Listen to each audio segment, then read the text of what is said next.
আসসালামু আলাইকুম বন্ধুরা, আপনারা কি জানেন গোপাল ভাঁড় কীভাবে মারা গিয়েছিল এবং গোপাল ভাঁড়কে মহারাজ নিজে গলায় ফাঁসি দিয়ে মারা হয়েছে রানীমার কারণে এবং গোপাল মারা গিয়েছে।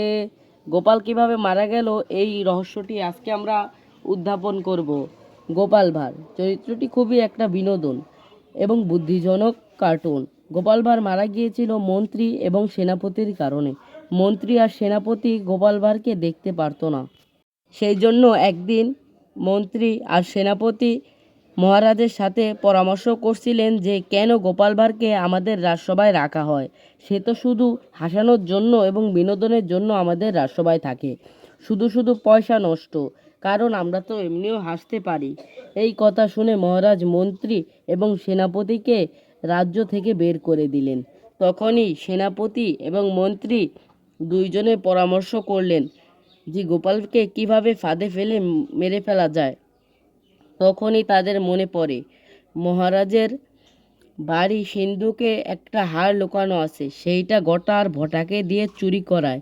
চুরি করানোর পূর্বে গোপাল সেই জায়গায় উপস্থিত ছিল, কিন্তু গোপাল বুঝতেও পারেনি যে হাড়টা চুরি হয়েছে এবং গোপাল সেই রাজ্যে ফেঁসে যায় যে হাড়টা ওই চুরি করেছে।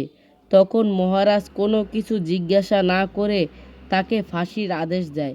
ফাঁসির 2 দিন আগে গোপাল একটা বুদ্ধি করে, সেই বুদ্ধি আপনাদের আমি পরে বলবো।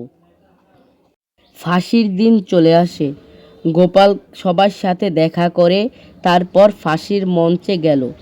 ফাঁসির মঞ্চে যাওয়ার পর গোপাল তার মহারাজকে বারেবার বলল যে আমি চুরি করিনি, কিন্তু মহারাজ কোনো কথা না বলে ঘরে চলে গেল এবং গোপাল ভাঁড়কে ফাঁসি দেওয়া হলো। যদি গল্পটি ভালো লেগে থাকে একটা লাইক, সাবস্ক্রাইব, কমেন্ট করেন। ধন্যবাদ।